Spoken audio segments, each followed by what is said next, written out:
자리에서 함께 일어나서 성령 찬송하시겠습니다.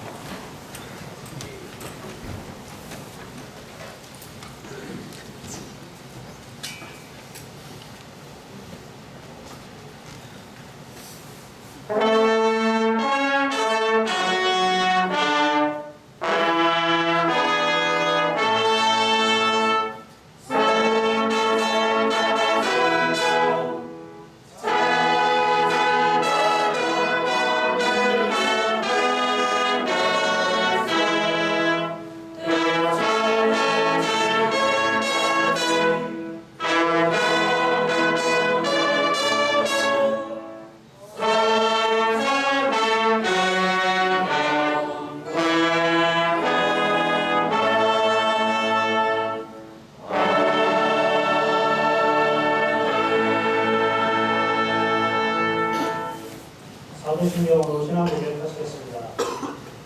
운동하사 천지를 만드신 하나님을 내가 믿사오며 그의 아들 주 예수 그리스도를 믿사오니 이는 성령으로 잉태하사 동정녀 마리아에게 나시고 본디오 빌라도에게 고난을 받으사 십자가에 못 박혀 죽으시고 장사한 지 사흘 만에 죽은 자 가운데서 다시 살아나시며 하늘에 오르사 전능하신 하나님 분량에 앉아 계시다가 저희로서 산 자와 죽은 자를 심판하러 오시리라.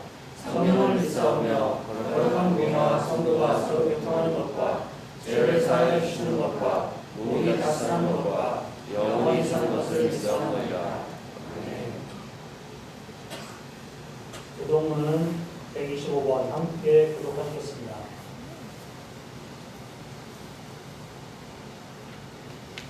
하나님이여 사슴이 시냇물을 찾기에 갈급함 같이 내 영혼이 주를 찾기에 갈급하나이다. 내 영혼이 하나님 곧 살아계시는 하나님을 갈망하나니 내가 어느 때 나아가서 하나님의 얼굴을 배울까. 사람들이 종일 내게 하는 말이 내 하나님이 어디 있느냐 하오니 내 눈물이 지하로 내 음식이 되었구나. 내 영혼아 내가 어찌하여 낙심하며 어찌하여 내 속에서 불안해하는가. 너는 하나님께 소망을 두라. 내가 나타나고 주로 말미암아 내가 여전히 찬송하리로다. 자리에 앉으셔서 찬송 91장 부르시겠습니다. 내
목사님 기도해 주시겠습니다.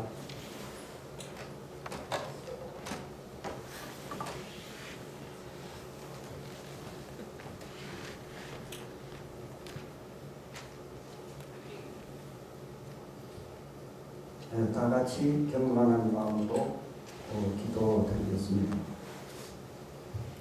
오늘도 좋은 날을 주시었고 지금 이 시간까지 우리의 생명을 지켜주심을 감사하고 이렇게 예배드리게 됨을 감사하고 감사합니다.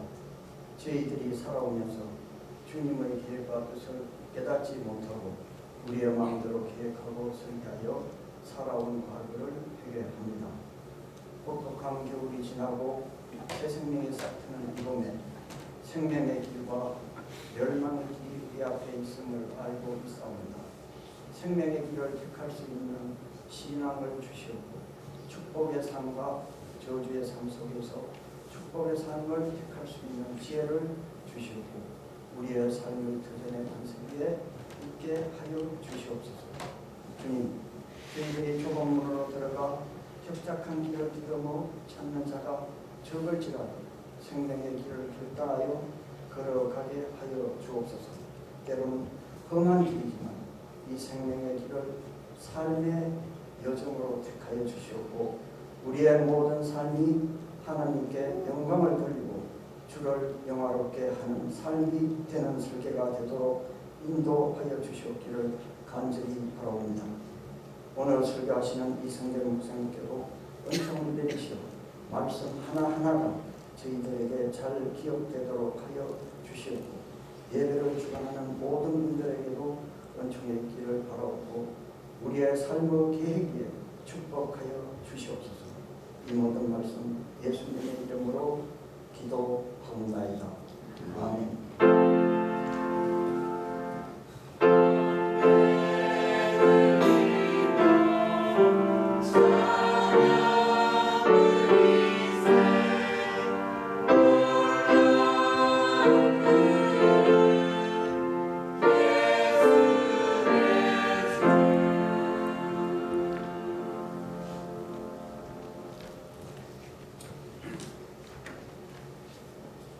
오늘 우리에게 주신 하나님의 말씀은 사도행전 18장 4절에서 6절 말씀입니다. 함께 공독하시겠습니다.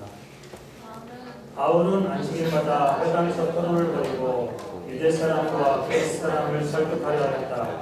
실라와 디모데가 마케도니아에서 내려온 뒤로는 바울은 오직 사람을 말씀을 전하는 예로만 힘을 쓰고 예수가 그리스도이심을 유대 사람들에게 밝혀 증언하였다.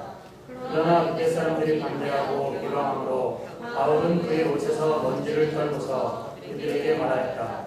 여러분이 멸망을 받으면 그것은 오로지 여러분의 책임이지 나의 잘못은 아닙니다. 이제 나는 이방 사람에게로 가겠습니다. 성가대 찬양인데요. 조금 사정이 생겨가지고 목사님 말씀을 먼저 듣도록 하겠습니다. 오늘은 이성재 목사님께서 성경 이야기 미션 5 5번째 실패라는 제목으로 말씀 전해주시겠습니다.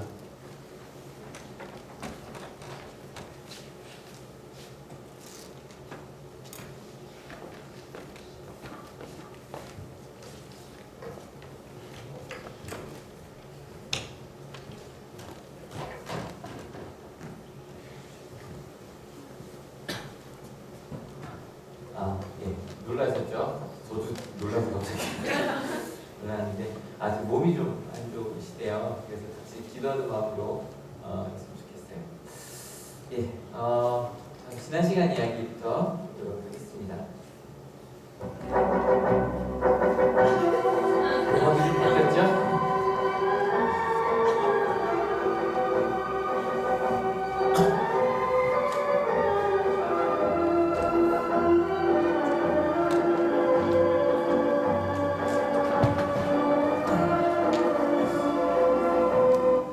지난번까지는 주말의 영화를 하다가 이번 주부터 토요일 영화로 이 음악을 아시는 분들은 최소 90년대에는 토요일날 영화를 보셨던 분들이라고 생각을 합니다.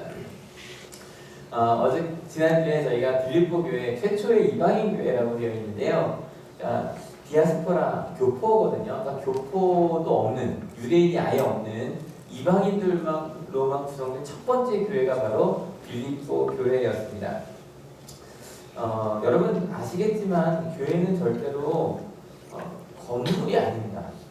그러니까 빌립보 교회가 세워졌다고 했을 때 저희는 쉽게 어떻게 생각하기 쉽냐면 그죠? 빌립보 교회라고 하는 어떤 건물이 세워진 걸로 생각하기가 쉬워요. 아닙니다. 교회라는 말을 원어로 보면 에클레시아라고 하는데 요 단어는 알아두십시오. 에클레시아. 교회를 뜻합니다. 근데 이 에클레시아는 불러낸 집회, 회함, 회중이라는 뜻이 있어요. 그러니까 교회라는 건 사람들의 모임입니다. 때문에 이건 아마 다른 교회보다 우리 한월교회가 느끼기가 더 쉬우실 거예요. 왜냐하면 한월교회는 건물이 있어요, 없어요? 없어요. 그죠? 그러니까 우리가 교회 간다 그럴 때 한월교회라고 하는 어떤 공간에 가는 게 아니라 지금 예배 오는 거죠, 그죠? 그리고 뭐 심지어 청년들이 오고 청소년들이 모임을 할 때도 우리 교회 간다. 그럴 수 있는 거예요. 왜냐면 사람들의 모임이니까요. 예수님도 분명하게 한번 같이 읽어볼까요? 준비 시작.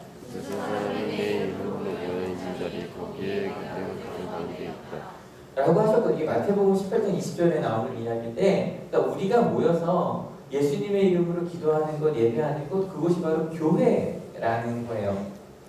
그리고 우리는 지금 온양 한월고등학교 한월 외국어센터 안에 있는 오디토리움을 빌려서 예배를 하는 거죠.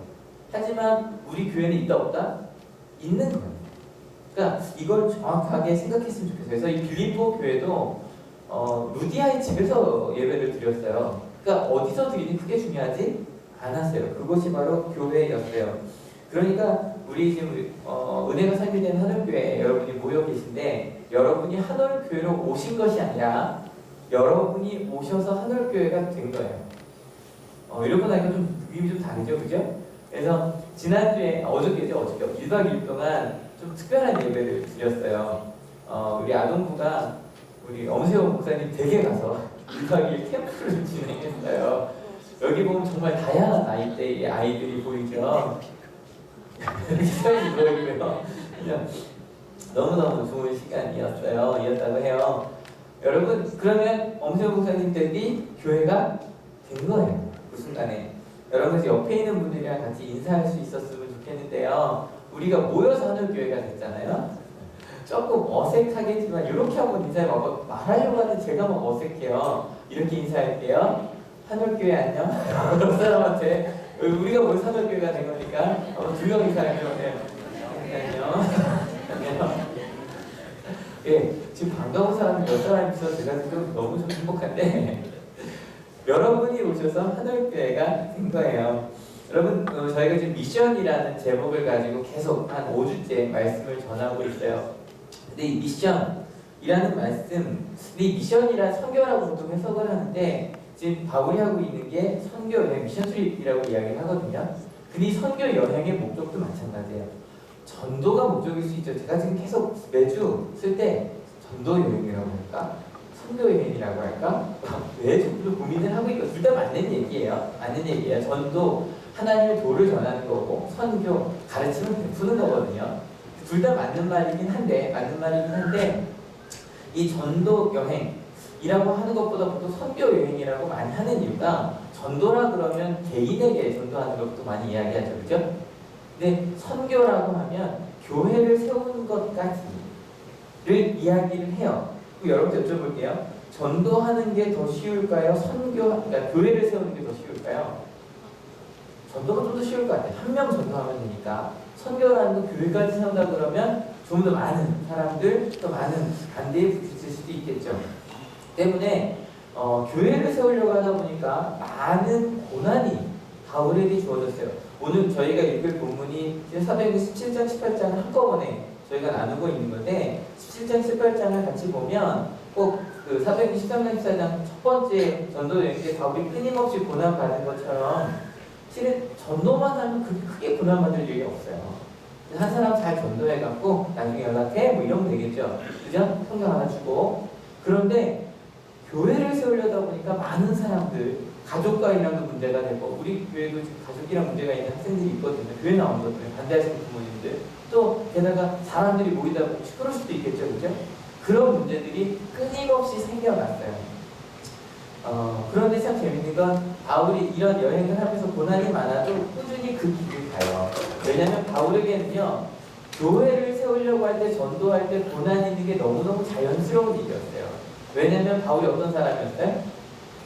교회를 핍박하던 사람이었어요. 그러니까 내가 전도하는 핍박이 있으면 저기 나 같은 놈 하나 더 있네 이러면서 그냥 했던 거죠. 게다가 어떤 목사님, 친구 목사님 두 분이 계신데 어릴 때부터 친구래요. 근데 한 목사님 이마에 큰 상처가 있대요. 근데 그게 어릴 때 장난치다가 친구가 한 상처래요. 근데 어느 날 두 분이 같은 교회에서 목회를 하고 있었는데 좀 굉장히 어려운 사역지로 가게 될 일이 있었대요. 그러니까 다 가기 싫은 것도 너무 어려우니까. 근데 그때 상처가 있는 분이 이러셨대요. 말도 안 하고. 그랬더니 받으면 내가 갈게.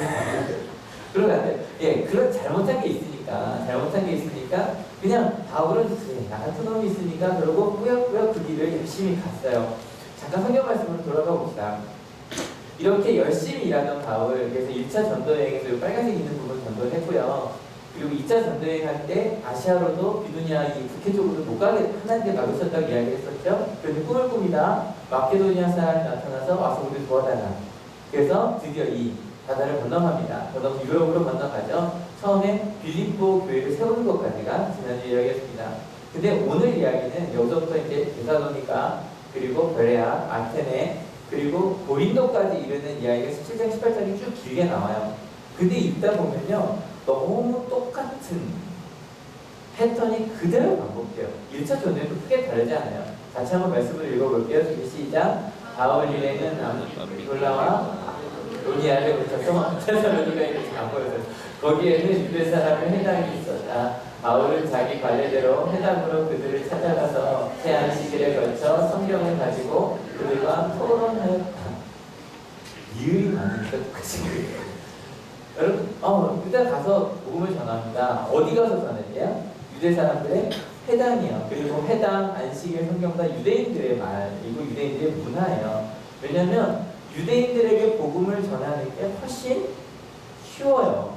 이게 뭐 유대인들이 편해서가 아니에요.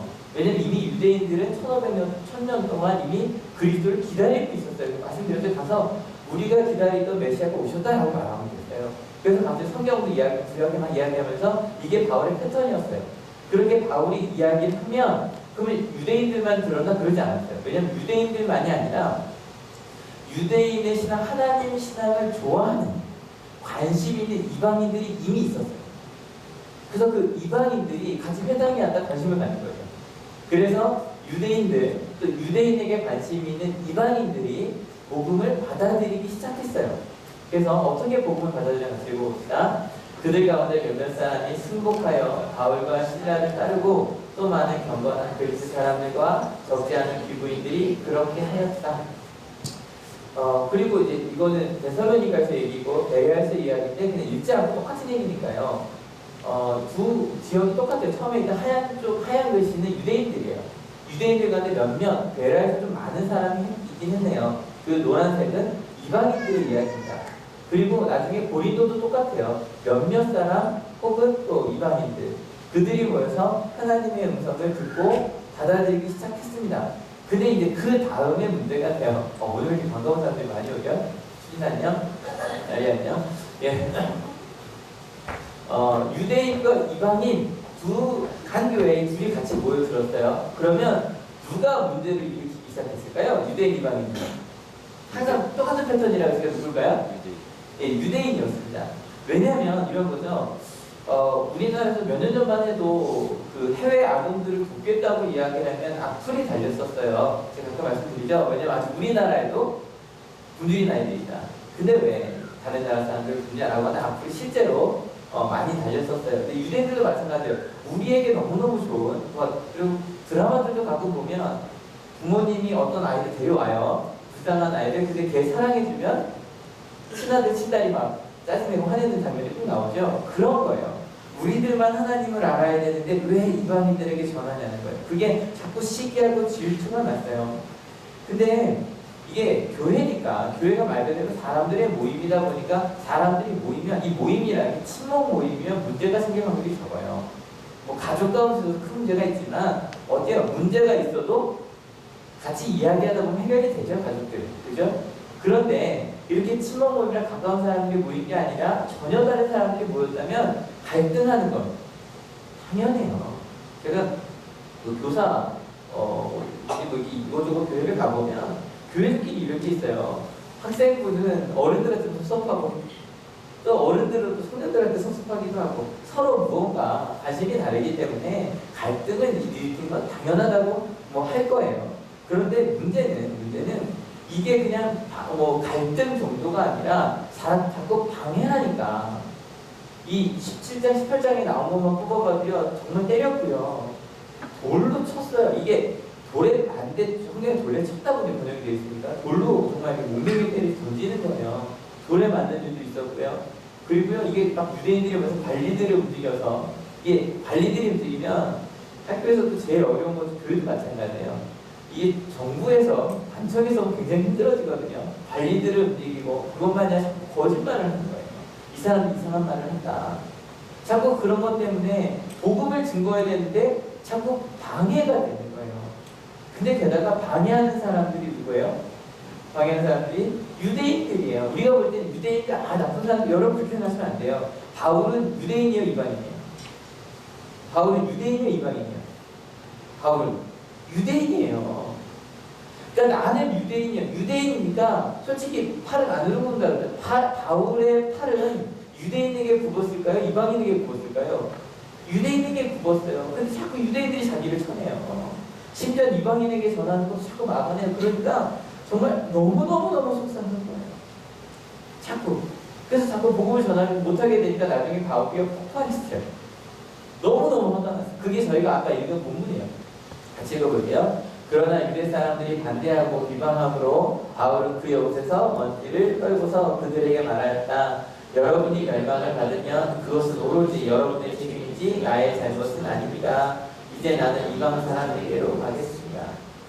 그걸 모르면 그냥 나는 이방인한테 갈 거야 라고 그냥 이렇게 말했다고 생각할 수 있겠지만 아니요. 이건 거예요. 당신들이 받아들이지 않았습니다. 난 너희가 받아들이지 않았기 때문에 그냥 간 거다. 그냥 화가 난 걸까? 아니 너무너무 속상한 거예요. 여러분 생각해봐요.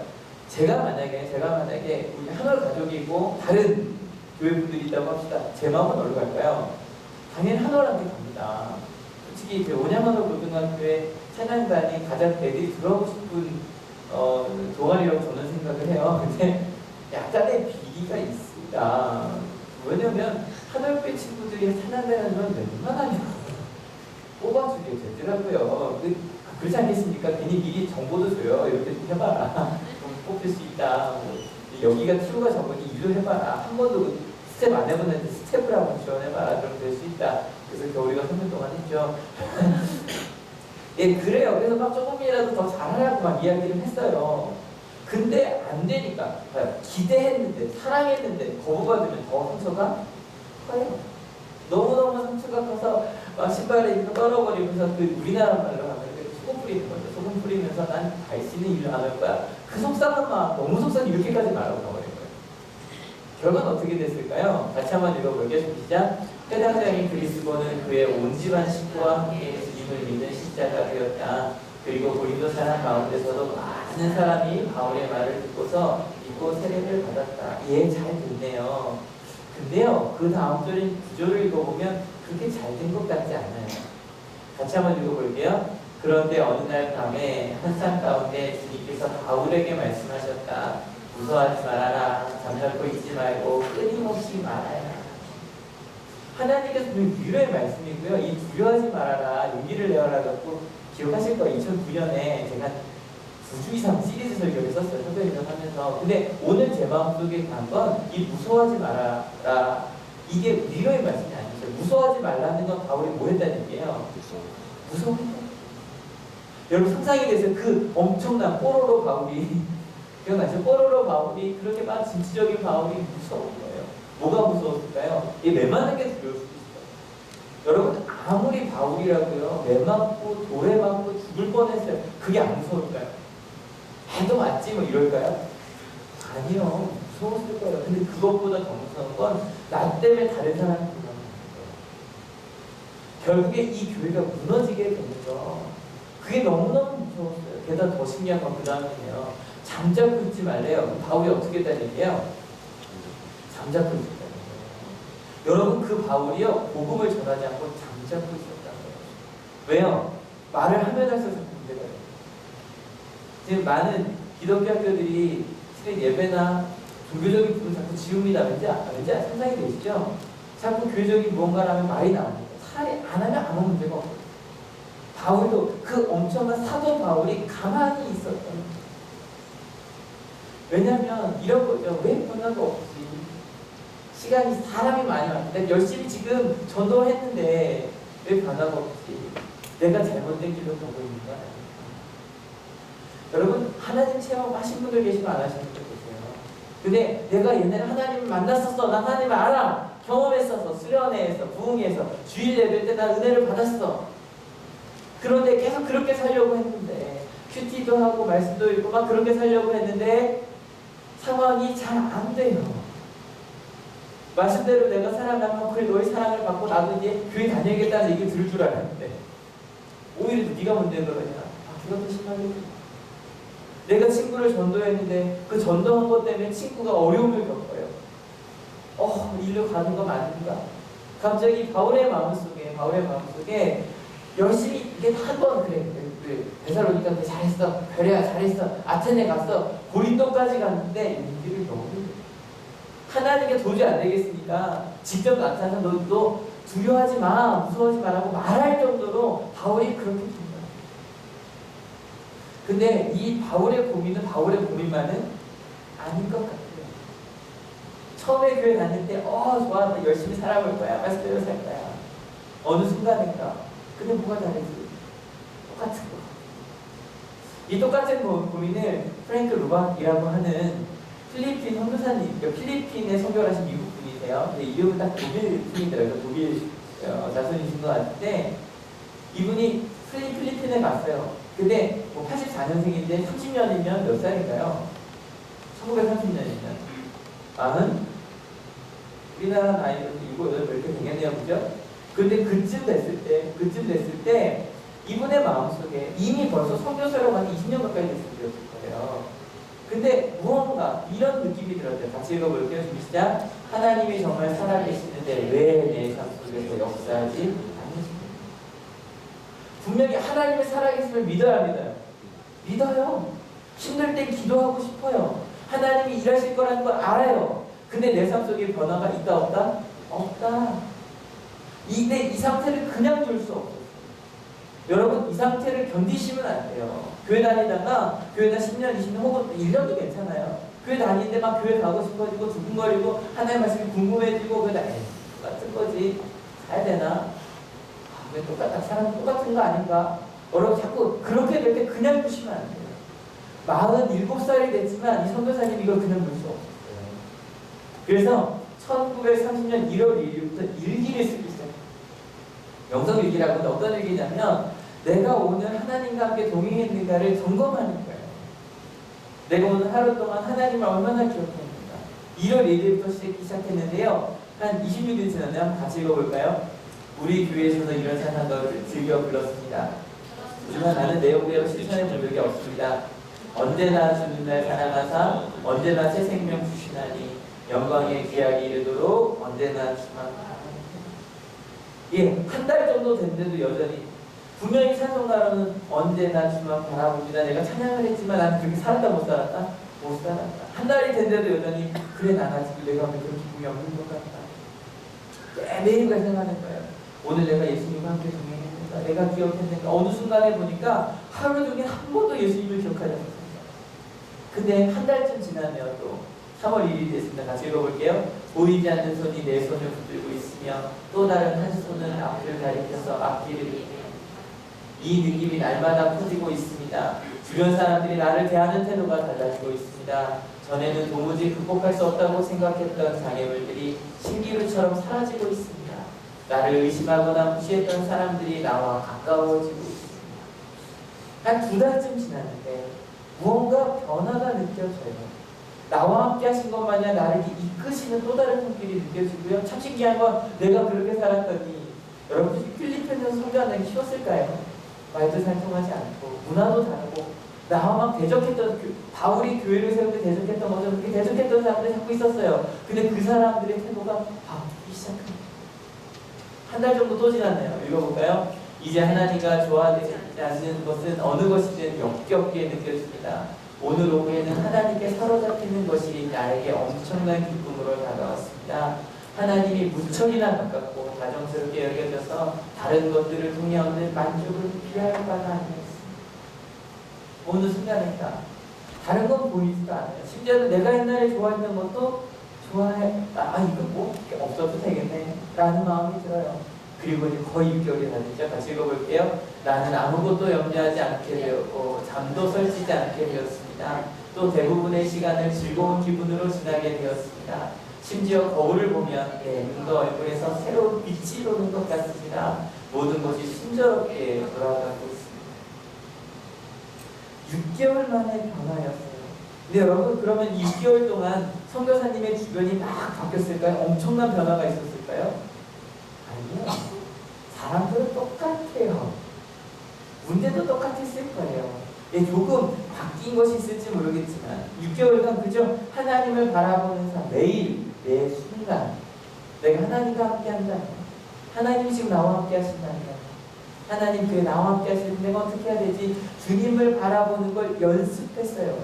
그것만으로 6개월 동안 프랭크 루가 선교사님의 고백이 모태신앙인이었어요. 감리교입니다. 감리교 목사님입니다. 47년 동안 모태신앙인으로 목사로 선교사로 살았어요. 근데 누리지 못했던 은혜를 하나님이 나와 함께 하신다면 어떻게 할 것인가? 하나님이 지금 내가 함께 하시면 그럼 내가 뭘 해야 되지? 막 어려고 힘들 때 선영 얘기 주일 때 했었나요? 했던 거 아니에요? 저희가 주일 예배 때 천사 이야기 했었잖아요. 근데 얘기했었죠? 그 다음에 스키 캠프 갔는데 무서워서 안 무서워. 초등학교 4학년 때 안 무서워서 왜 천사가 함께 하시는 그 말씀 때문에 천사가 지켜줄 거라고 믿었어. 두려울 때 하나님이 함께 한다고 믿어보십시오. 무언가 달라요. 그는 끊임없이 그 하나님의 은혜를 누리며 살았어요. 하나님께서 정말 나와 함께 하신다는 것을 알자 그의 삶이 바뀌었고 심지어는 주변 사람들의 태도가 바뀌었어요. 여러분 이 얘기를 할 때 얼굴 표정을 제가 좀 보면서 말씀드렸는데 왜 그랬냐면 몇 분은 이런 표정이 들었어요. 맞아, 나 저기 구나. 맞아, 주님과 함께 해봤더니 나도 저기 분 느껴봤어. 근데 몇 분들은 이런 눈빛이 있어요. 알고 싶다. 또 몇 분들은 알았었는데. 여러분 그 하나님과 동행하는 은혜를 누리는 여러분들 시길 축원합니다. 왜냐하면 이 은혜는요 교회를 오래 다닌다고 알 수 있는 은혜가 아니에요. 마지막에 이 6개월 동안 쓴 이분의 일기가 책으로 나왔거든요. 마지막에 이렇게 끝나요. 같이 읽어볼게요. 하나님은 더 이상 낯선 분이 아닙니다. 주님은 온전히 제 안에 계십니다. 여러분 바울도 그랬습니다. 사역을 하면 할수록 분명히 하나님의 체험했던 사람이었지만 어느 순간에 그 용기를 잃었어요. 두려워졌어요. 내가 정말 갈 수 있는가? 근데 그때 하나님께서 바울에게 두려워하지 말라고 무서워하지 말라고 그리고 나서 이렇게 말씀하십니다. 같이 읽어볼게요. 내가 너와 함께 있으니 아무도 너에게 손을 내어 해하지 못할 것이다. 이 도시에는 나의 백성이 많다. 첫 번째 말씀 이거네요. 내가 너와 함께 있으니 헬라어 첫 번째 이게 헬라어 배우신 분 제일 먼저 배워요. 에고 에이미 IM이에요. 에고 에이미 IM 나는 누구다. 나는 있다. 비동사 존재로서요. with you 너와 함께 있다. 내가 너와 함께 있어. 두려워하지 마. 이유는 딱 한 가지야. 내가 너랑 같이 있으니까. 여러분 실은 바울은요 끊임없이 유대인과 이방인 사이에서 내가 어느 쪽으로 가야 되니까 왜 저 사람이 나한테 이렇게 하지? 그걸 두려워하며 살았어요. 맞죠? 근데 자꾸 그 사람들만 보다 보니까 누구를 못 봤어요? 하나님을 못 봤어요. 저 사람이 나 힘들게 하면 내가 선교한 저 사람들이 쓰러지면 어떡하지? 실은요 부모들이 쓰러지는 이유도요 세상과도 쓰러지지만 내 자녀과도 쓰러져요. 내 자녀가 잘못되면 어떡하지? 그게 두려워요. 자꾸 두려움 속에서 하나님을 보지 못했어요. 그런데 하나님께서 내가 너와 함께 있어. I am with you. 내가 너와 함께 있어. 그거 말할 때 눈이 번쩍 뜨였어요. 이게 헬라어로 에고 에임 이게 나는인데요. 원래 에임만 써도 나는이다가 돼요. 그런데 분명히 에고 죽어, 내가 여기 있어. 내가 너와 함께 있어. 여러분 그 말을 들을 때 바울이가 정말 정신이 번쩍 났어요. 앞서 교회는 사람들의 모임이라 그랬죠. 근데 아니요. 여기 보니까 뜻이 첫 번째 뭐라고 되어 있어요? 불러냄. 첫 번째 뜻이 불러내며 모이는 게 교회가 아니에요. 누군가가 불러. 여러분 이 자리에 모였어요. 오랜만에 오신 분도 계시고 그리고 매주 오시는 분들도 있어요. 근데 여러분이 오기에는 하나님이 여러분을 부르셔서 이곳에 모인 거예요. 믿으십니까? 우리가 어떤 친구 모임하러 온 게 아니에요. 그러면 하나님께서 여러분을 이 자리에 왜 부르셨을까요? 여러분 모이라고 하나님의 내 음성을 들으라고. 여러분 하나님의 부르심이 더 중요해요? 사람들의 모임이 더 중요해요? 하나님의 부르심이 훨씬 더 중요해요. 그럼 여러분들 이 자리에 왜 부르셨을까? 제가 이거 준비하다가 이거 쓰면서 더 두근거리면서 썼는데 이 말 하려고요. 이거 잘났다니까요. 여러분 사람들의 모임이 아니라 가르침 있는 곳이죠. 같이 읽어볼게요. 준비 시작. 내가 너와 함께 있어. 오늘요 하나님이 여러분을 이곳에 왜 부르셨냐면 이 얘기 전해주시려고요. 옆 사람한테 한번 전해주세요. 하나님이 너와 함께 있어. 여러분 이 말 전해주시려고요. 하나님이 너와 함께 있다고. 프랭크 루바 선교사님이 6개월간 주님을 바라보는 훈련을 한 건요, 우리가 큐티를 하고 예배를 드리고 제자 훈련을 하는 건 저 멀리 있는 하나님을 찾아가기 위한 훈련이 아니에요. 바로 내 가운데 역사 이미 나와 함께 하시는 그 주님을 바라보는 훈련입니다. 제가 부모교육 매년 하잖아요. 아시죠? 자녀는 맨날 나랑 같이 있어요. 근데요 부모교육을 했더니 자녀가 다르게 보이죠. 보는 훈련을 하는 거예요. 내 자녀를 다르게 보는. 하나님은 항상 우리 가운데 있어요. 믿으십니까? 하지만 그 하나님을 우리는 자꾸 못 봐요. 자꾸 다른 것 보느라고 그 보는 훈련을 하는 거예요. 그리고 이어서 이야기하시네요. 뭐라고 이야기하시냐면 어떤 다시 읽어볼게요. 좀 시작. 아무도 너에게 손을 대어 해하지 못할 것이다. 그냥 옆에 계시는 것만이 아니라 우리를 지켜주고 그리고 누구도 우리를 해하지 못하게 해주신다는 거예요. 여러분 이 영성일기 한번 써보고 싶지 않으세요? 근데 우리는 실은 이미 하고 있어요. 좀 더 제대로 했으면 좋겠어요. 바로 큐티요. 큐티가 뭐야? 오늘 나에게 주신 말씀이 뭔지 찾고 그리고 확실히 그게 일기예요. 하나님 제가 이렇게 살게요. 그 다음날은 내가 어떻게 이렇게 살았는지 평가하고 하나님 말씀대로 내가 얼마나 기억하면 살았는가. 여러분 그게 얼마나 삶을 바꾼지 몰라요. 저도 고1 때부터 큐티 시작했거든요. 그게 저의 삶을 바꿨어요. 하나님을 만나는 건 맨날 얘기하잖아요. 91년 그 얘기했잖아요. 10월 둘째 주 화요일 이것이 그 얘기하는 이유가 저는 집에서 하나님 만나지 않았어요. 말씀 읽다가 큐티하다 그곳에서 하나님 만났어요. 근데 이렇게 큐티를 영성일기를 쭉 이제 하는 거를 지금 어디서 주로 하냐면 옛날에 그 예수님의 사람 기억하실 책 유기성 목사님 그 교회에서 선한 목사님을 좀 하고 있어요. 한 어머니가 시작하셨대요. 어머니 얘기입니다. 같이 읽어볼게요. 12월 28일 큰아들에게 엄마가 쓰는 일기에 대해 이야기해 주었다. 오늘은 두 아들이 방학하는 날이다. 아이들은 너무 기뻐했지만 엄마인 나는 말할 수 없는 걱정이 몰려왔다. 이제 이 아이들과 44일간의 험난한 대작을 어찌 헤쳐나갈까? 게다가 바로 이 순간 주님과 24시간 동행하며 일기를 써야 한다 하다니. 일기를 쓰는 첫날 정말 기적적으로 아이들의 전쟁 상황에서도 고성과 잔소리가 사라졌다. 작은 목소리로 타이르거나 야단칠 마음을 참고 지나갔다. 내가 계속해서 주님만 생각하고 주님께 집중하다 보니 아이들이 혹사를 누리는 날이 되었다. 큰아들이 다른 때보다 다른 엄마를 보고 물었다. 같이 읽어볼게요. 엄마, 그 일기 언제까지 쓸 거예요? 여러분, 하나님과 함께하기 전에는요, 내 아이가 전쟁에서 만나는 적처럼 보인 거예요. 44일 동안 나는 전쟁을 시작해. 근데 하나님과 함께했더니 적이 아니라 내 아이, 사랑하는 아이로 보이기 시작을 하는 거예요. 여러분 한 남편은 이렇게 했대요. 쓴지 영성일기 3개월 만에 아내한테 비상금을 갖다 바쳤대요.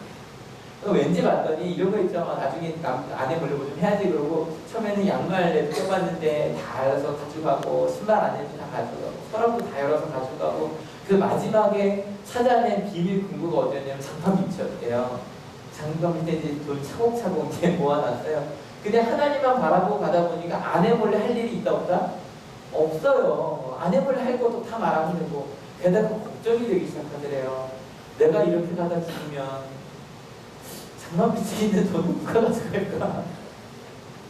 아무도 모를 텐데 이러다 이사람을 가면 그래서 아내한테 미안하다 그러고 그걸 찾아서 좋대요. 여러분 같이 읽어볼게요. 준비 시작. 아무도 너를 해하지 못하게 하는 하나님께서 내가 너와 함께 있어. 그리고 두 번째 해하지 못하게 하는 여러분 혹시 남편이 아내가 내 아이가 우리 부모님 우리 선생님이 내 친구가 나를 해하게 하지 않을까 나를 버리지 않을까 왕따시키지 않을까 두렵지 않으십니까? 하나님은 아무도 여러분을 해하지 못하게 하실 겁니다. 믿으십니까? 여러분 비폭력 대할 때 제가 항상 반복시키는 말 한번 더 따라해 주세요. 어떤 말도 나를 비난하는 말이 아니라 여러분 어떤 말도 여러분은 상처 줄 수 없어요. 저는 말씀드렸죠. 상처 주지 않는 거 받지 않는 거 기린기 쓰면 된다고 기린기 가져올 거 그랬나요? 여러분 그 무엇도 우리 상처 줄 수 없어요. 믿으십니까? 왜요? 누가 함께 하기 때문에? 하나님이 함께 하시기 때문에. 세 번째 뭐라고 말씀하시니까 같이 읽어볼까요? 이 도시에는 나의 백성이 많다.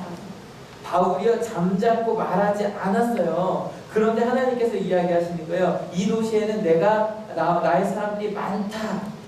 여러분 이 말씀 듣고 나니까요 내 마음속이 다른 거예요. 세상에 아이콘 몇 명이나 있는가 막 이거 생각했는데 이 사람들이 하나님의 사람들인데 심지어는 나를 비난하는 사람들까지 나중에 저 사람이 하나님의 사람이 될 수 있을 거 아니에요. 결과는 어떻게 됐을까요? 같이 읽어볼게요. 바울은 그들 가운데서 하나님의 말씀을 가르치면서 1년 6개월 동안 머물렀다. 가장 오래 머물렀다고. 뭐 에베소라기도 하는데 에베소는 왔다 갔다 했지 머물러 있지 않았어요. 근데 바울이 사역하던 가장 오래 머물러 있던 것, 정주해 있던 것이 바로 고린도였어요. 여러분 1년 6개월 동안 상황은 바뀌었을까 안 바뀌었을까요? 별로 안 바뀌었어요. 바로 이 다음 절이 12절을 보면 바로 유대인들이 또 쳐들어가고 바울을 법정에 옮기니까 나와요. 바로 그 다음에 바뀐 건 별로 없어요. 여전히 어설펐을 거예요. 근데 바울이 하나님과 함께 한다는 걸 아세요? 바울이 바뀌었어요. 그리고 끊임없이 그들에게 말씀을 전하기 시작했고요. 이 교회가 나중에 정말 큰 중심이 되는 고린도 교회입니다. 여러분 교회, 사람들의 모임 아니면 하나님께서 부르신 것이 바로 교회입니다. 여러분이 바로 교회입니다. 믿으십니까? 여러분 사람보다 사람님을 왜 부르셨는가? 그게 더 중요합니다. 오늘 이 말씀 해주려고 부르셨다 그래서 같이 읽어볼까요? 시작! 내가 너와 함께 있어. 여러분 하나님께서 여러분과 함께 하신다 믿으십니까? 나 혼자인 것 같을 때 아무도 없는 것 같을 때 아니야 내가 너와 함께 있어. 여러분 이 말씀 꼭 기억하시고요. 이번 한 주 동안 큐티 하시면서 새벽기도 하시면서 말씀 읽으시면서 아니면 다이어리에도 쓰세요. 내가 이번 한 주 아니 오늘 하나님과 얼마나 같이 있었는가. 내가 예수님을 기억했는가. 여러분 한번 써봅시다. 그리고 기록해봅시다. 근데 그러면 정말 막 두려운데 하나님 나와 함께 하시죠. 괜찮아. 하게 하시고. 두 번째 같이 읽어볼까요? 준비 시작. 바뀌었죠? 이거 보셔야 같이 읽어보겠습니다. 아무도 너를 해하지 못하게 하리라. 여러분 두려울 때마다 하나님이 나와 함께 하시죠. 어떤 것도 나를 해하게 하지 못해요. 아픔도 사람들도 갈등도 어떤 것도 나를 해하게 하지 못해요. 하나님께서 함께 하실 겁니다. 믿으십니까? 마지막이죠. 같이 읽어볼까요? 준비 시작. 이 도시에는 나의 백성이. 지난주부터 얘기하네요. 미션 얘기하면 계속 그래요. 주변을 좀 돌아보세요. 여러분 주변 한번 돌아보세요. 주변. 좌우에는 9명 다 볼까요? 네, 다 보세요. 오랜만에 오신 분도 계시고 정말 오랜만에 뻘쭘히 앉아있는 우리 전도사님도 계시고. 그래서 기억나세요? 2년 전에 저희 겨울순회장 도와주셨던 표현진 전도사님 여기 앉아 계시네요.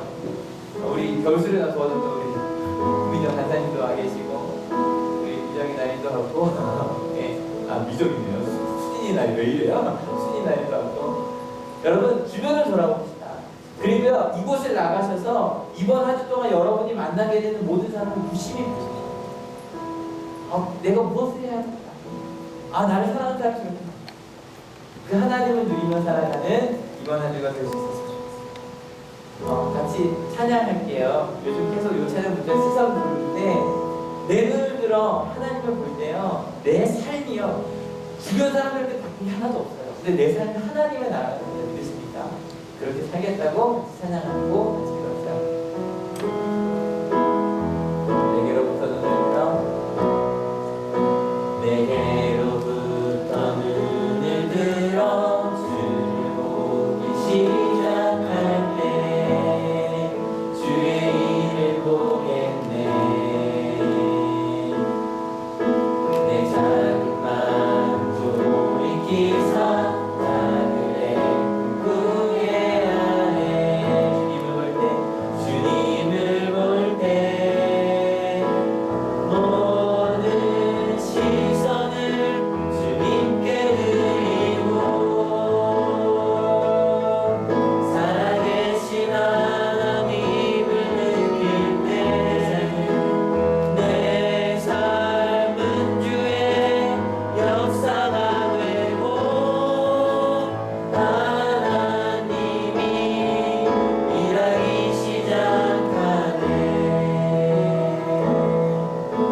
고백을 보내주셨습니다.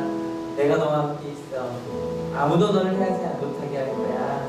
이곳에 나의 백성이 많아. 여러분, 그 하나님의 음성 듣고 내가 이제 주님 바라보겠다고, 내 앞에 있는 문제보다 하나님, 예수님과 함께 동행하겠다고, 프랭크 루바 선교사님처럼, 바울처럼 상황이 아니라 주님을 바라보겠다고, 그리고 이제 하나님 믿고 가겠다고, 두려워하지 않겠다고, 나와 함께 하심이 있지 않겠다고, 그리고 내가 만나는 모든 사람들을 나를 해하는 사람이 아니라 하나님의 백성으로 보겠다고, 그렇게 결단하실 수 있었으면 좋겠습니다. 특별히 결단하실 때 주님, 제가 이번 주 큐티 꼭 할게요.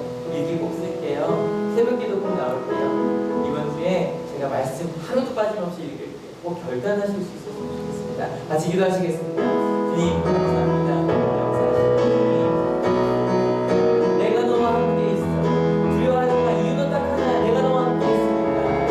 놀라지 마. 두려워하지 마. 아무도 너를 해하지 못하게 할 거야. 내가 바로 그래서 내가 널 지켜줄 거야.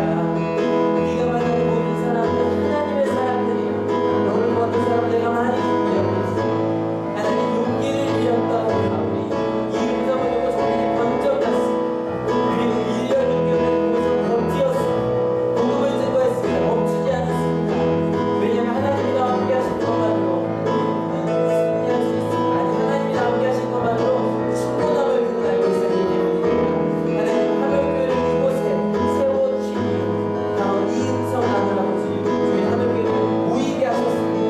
각자 삶의 자리에서 일주일에 한 번 모여 하나님의 음성을 듣고 이제 그렇게 살겠다고 결단하고 있었니 주님 축복하시고 함께하여 주셔서 하나님이 함께하는 47년의 삶을 할 수 없는 이 기쁨을 누리는 우리 하늘교회가 되게 하여 주셔서 평생의 교회를 다녀도 알 수 없는 이 기쁨, 주님과 함께 동행하는 기쁨, 사람들이 바뀌는 것이 아니라 내가 하나님을 바라보고 바뀌는 그 기쁨을 누리는 우리 하늘교회가 될 수 있도록 인도하시고 말씀하여 주시옵소서. 주님, 감사합니다. 오늘 우리에게 내가 너와 함께 있다고 말씀해 주시려고, 아무것도 너를 해하지 못할 거야, 아니 못하게 할 거야 라고 약속해 주시려고, 네가 만나는 많은 사람들 가운데 나의 백성이 많아, 걱정하지 마 말씀해 주시려고 저희를 불러주시니 감사합니다. 그 하나님의 음성을 듣고 저희가 한올교회가 됩니다. 한올교회가 되어갑니다. 하나님, 이번 한 주 동안 주님께서 주신 말씀이 있지 않고 매일마다 주님과 동행하는 삶을 살기로 결단했습니다. 47년 동안 선교사로 살아도 알 수 없었던 기쁨입니다. 평생을 하나님을 믿고 주일마다 교회와도 알 수 없는 기쁨입니다. 그 하나님과 동행하는 주님을 바라보며 사는 그 기쁨, 그 기쁨에 도전하게 싸우는 이 사순절, 하나님 우리의 삶에, 우리 신앙의 터닝포인트가 되는 시간이 되게 하실 줄로 믿습니다. 이 중요한 사순절에 이 프랭크 루바 선교사님의 이야기를 저에게 들려주신 것, 우리에게도 동일한 은혜를 주고 싶으셔서 말씀한 것인 줄 믿사오니 하나님 그 은혜를 사모하며 가는 이번 한 주가 되겠습니다.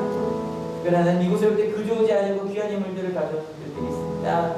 이 귀한 예물들 가운데 담겨진 그 마음에 있는 소원을 주님 하시죠. 그 마음의 소원 하나님의 뜻으로, 하나님의 마음으로 바꿔주시고 하나님의 뜻 이루어주셔서, 특별히 몸이 아픈 이들이 있습니다. 하나님 김은혜 집사님 아시죠? 주님께서 만져주시고 낫게 하여주시고 하나님의 음성으로, 하나님의 축복으로 내가 건강해졌구나 경험하게 하실 것을 믿습니다. 이 예배에 오다가 할머니가 아파서 오지 못하는 윤선이가 있습니다. 우리 송윤선 할머니 아시죠? 윤선이를 너무너무 사랑하시는 할머니십니다. 건강할 수 있도록 아프지 않을 수 있게 지켜주시옵소서. 이 자리에 우리 김희 선생님 어머니 오랫동안 신상에 누워 계십니다. 주님 아시죠? 주님께서 만져주시고 함께하여 주시고 그 가족이 기도하고 있는 것들이 있습니다. 하나님 대화를 나눌 수 있도록, 인사할 수 있도록 주님께서 건강을 회복시켜 주시옵소서. 하나님 우리 가운데 이제 주변 사람들을 보겠습니다. 내 가운데 있는 기도 제목만이 아니라 우리 주변에 아파하는 이들, 힘들어하는 이들, 그들을 위해 눈물로 기도하는 우리 하나님을 하겠습니다. 감사합니다. 예수 그리스도의 이름으로 기도했습니다. 아멘. 하나님께 감사의 말씀.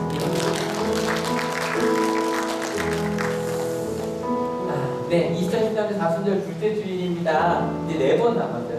6주일이 끝나면 이제 부활절이 되는데 사순절 새벽기도 계속 하고 있습니다. 이번 주 있고요. 그래서 월요일부터 목요일까지 진행이 됩니다. 새벽 5시간에 항상 하니까요. 사순절 한번 도전해보세요. 그리고 사순절 심야기도회 3월 15일 셋째 주입니다. 저녁 없이 있고요. 표시 꼭 해놨어요. 사순절이니까 특별히 더 고난주간은 마지막 주가 됩니다. 3월 20일부터 29일까지.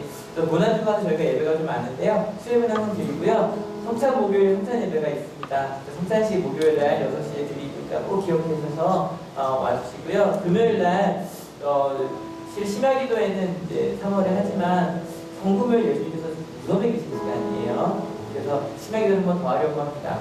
그래서 그날 수목 계속 예배가 있어요. 토요일날은 그날 우리 청소년부가 하는 찬양 예배가 있고요. 그다음에 주일날 부활 축하 예배가 있습니다. 그래서 4순절 제가 날수 11조라고 말씀을 드리는데 4순절 동안 하나님께 더 집중하는 우리 하늘교회가 되었으면 좋겠습니다. 평일 약속회 지난주에 개강했고요. 아직 오지 않으시는 분들이 계신데 많이 와주세요. 화요일날 11시에 항상 우리 청소년부실에서 모이겠습니다. 2월 원래 한 2주 광고 드렸죠. 이번 주는 주일 예배 후에 부서별로 드릴 거예요. 그래서 저희 유청은 또 법문한다고 같이 하기로 했는데 각 부서별 여성교회대로 남성교회대로 한 2달에 한 번 정도 원래 그렇게 하려고 합니다. 왜냐하면 교회는 우리가 모이고 싶은 교회니까요. 그래서 우리가 할 수 있는 일들 좀 같이 나눠볼 수 있었으면 좋겠어요. 그래서 오늘은 부서별로 모입니다. 청소년부는 어디서 모이겠죠? 밑에 모이는 곳으로 가시면 되고 2청은 여기 1청은 여기 모였다가 출발할 겁니다. 그리고 여성교회는 가사실, 남성교회는 하늘교회. 여러분 모이셔서 우리가 뭘 할까를 좀 진지하게 얘기해주세요. 그리고 아직 회장이 뽑히지 않은 부서들은 회장 다시 선출해 주시고요. 좀 길게 이야기할 수 있는 시간이 될 수 있어서 좋겠습니다. 예배 시간 안에 다 아시죠? 3월 김치 책 여기 있습니다. 오늘 안 가져가시는 분 안 계시겠죠? 2월 혹시 안 가져가시면 몇 개 남아있어요. 가져가시고 3월 거 다 가져가십시오. 각 주 예배위원 확인해 주시고요. 마음나눔한테 확인해 주시면 고3 새학기를 시작하기 전에 오늘 고3 시작합시다. 우리 아이들 기억하시죠? 같이 자리에서 일어서서 같이 결단의 찬양하고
주님, 바울에게 이야기하셨지 무서워하지만 잠잠히 있지도 마.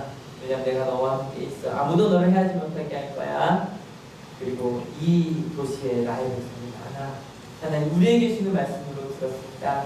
그리고 그 말씀 가지고 그 은혜 가지고 은혜가 삶이 되는 그 삶을 살기 위해서 저희가 이 자리에 떠나려고 합니다. 하나님 그렇게 결단하고 돌아가는 우리 하나님의 성도님들 머리 위에 예수 그리스도의 사랑과 하나님의 은혜와 성령 하나님의 인도하심이 지금으로부터 영원토록 함께하시기를 간절히 축원하옵나이다. 아멘.